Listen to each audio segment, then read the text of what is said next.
সময় ভালো যাচ্ছে বোঝাতে বাংলায় বলা হয় বৃহস্পতি তুঙ্গে। দেখুন, বলাই যায় আজ বৃহস্পতিবারে একেবারে তুঙ্গে ছিল বঙ্গ রাজনীতির বৃহস্পতি।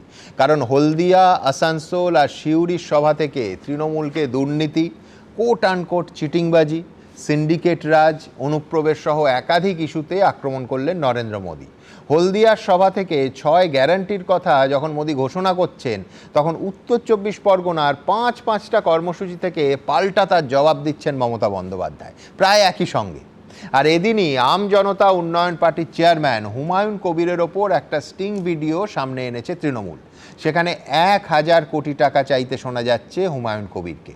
অবশ্য 19 মিনিট 1 সেকেন্ডের এই ভিডিও এআই দিয়ে তৈরি করা জাল ভিডিও বলে মামলার হুমকি দিয়েছেন হুমায়ুন কবির।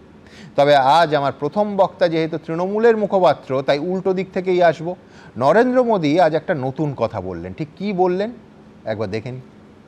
बंगाल की माटी पर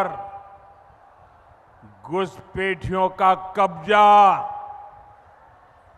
बहुत ही खतरनाक स्तर पर पहुंच रहा है। बंगाल के लोगों से एक वायदा करता हूं, बंगाल में बीजेपी सरकार बनते ही घुसपैठ के मददगार लोगों के खिलाफ एक विशेष जांच बिठाई जाएगी। घुसपैठियों के हर मददगार को,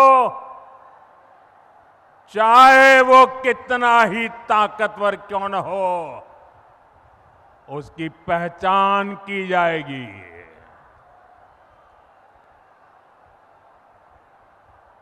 घुसपैठियों को भी खदेड़ा जाएगा और घुसपैठियों के जो आका है उनको जेल में भरा जाएगा। অর্থাৎ শুধুমাত্র বিজেপির চেনা স্লোগান অনুপ্রবেশকারীদের তাড়াবো নয়, আজ নরেন্দ্র মোদী বলছেন অনুপ্রবেশকারীদের যারা এ রাজ্যে ঢুকিয়েছে কমিশন তৈরি করে তাদের জেলে ঢোকাবো।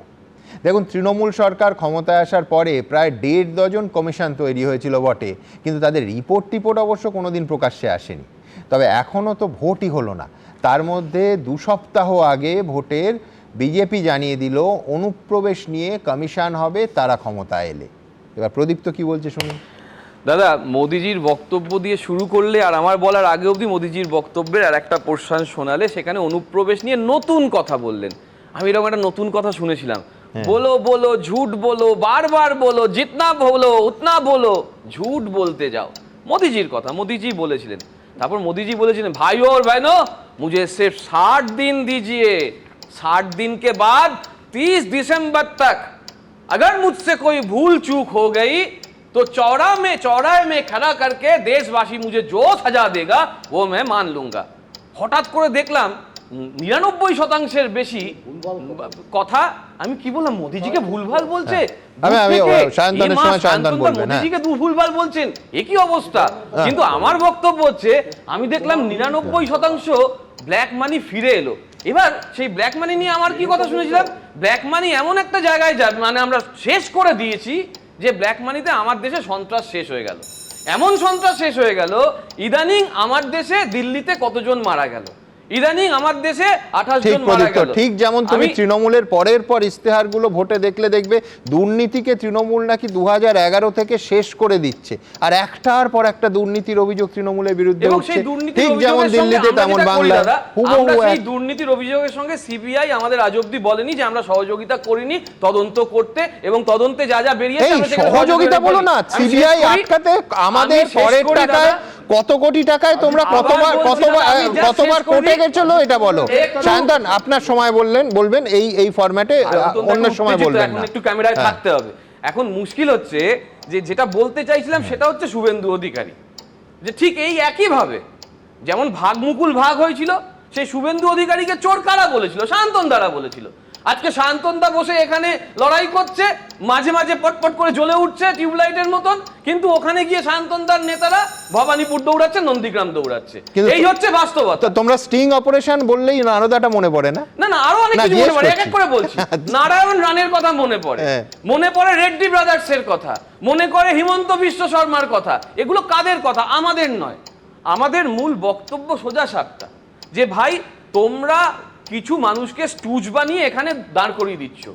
আমরা আমাদের ইস্তেহারে যেমন লক্ষ্মীর ভান্ডারের কথা বলি, আমরা আমাদের সবুজ সাথীর কথা বলি, আমরা আমাদের সমস্ত যা যা প্রকল্প মানুষের জন্য করার আমরা বলেছি। দুর্নীতি হটানোর কথা বলো, যেটা কোনোদিন দায় আমরা হয় না। পরিষ্কারভাবে পার্থ চ্যাটার্জির যা ভূমিকা ছিল সেটা নিয়ে আমরা আমাদের বক্তব্য পরিষ্কার বলে দিয়েছি, পরিষ্কার।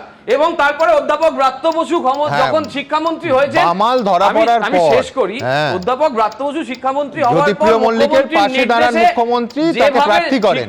শিক্ষক রিক্রুটমেন্ট হচ্ছে সেটা ভারতবর্ষে একটা ইউনিক, সেটা যে কেউ বলতে পারে, যে কেউ বলতে পারে। সিসিটিভি ক্যামেরার অধীনে প্রাইমারি বোর্ডের ইন্টারভিউ চলছে, অনলাইন মার্ক সিস্টেম চলছে, এইটাও আমাদের কারেক্টিভ মেজার।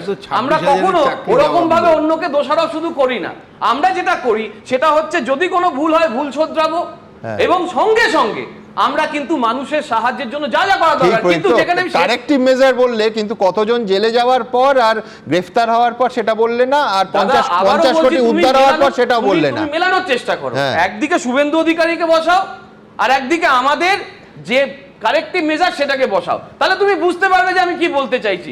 বিজেপি যেটা বলে আর বিজেপি যেটা করে, দুটোর মধ্যে যে হেলান ইভেন ডিফারেন্স, তার অন্যতম উদাহরণ হচ্ছে আমি শুভেন্দুর সঙ্গে কথা বলে নিয়েছি, শুভেন্দুর বিরোধিতা করব বারবার, তুমি আমাকে 1000 কোটি টাকা দাও, 200 কোটি টাকা অ্যাডভান্স দাও, প্রত্যেকটা ভোট আমি তোমার করে দেবো।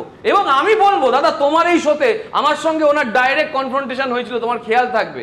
আমি সেদিন বলেছিলাম যে আপনি বিজেপি স্টোজ হয়ে কথা বলছেন হুমায়ুন কবির, এবং আপনি খুব পরিষ্কারভাবে বিজেপির এই উস্কানিমূলক রাজনীতিতে, কেন বিজেপি তো অন্যান্য রাজ্যে ক্ষমতায় আছে, মনে আছে সেদিনকে এই শোতেই হচ্ছিল, অন্যান্য রাজ্যে ক্ষমতায় আছে, তাহলে তাতে কি হয়েছে, বিজেপি কি বাঘ না ভাল্লুক? এই ধরনের কিছু কথা উনি বলেছিলেন।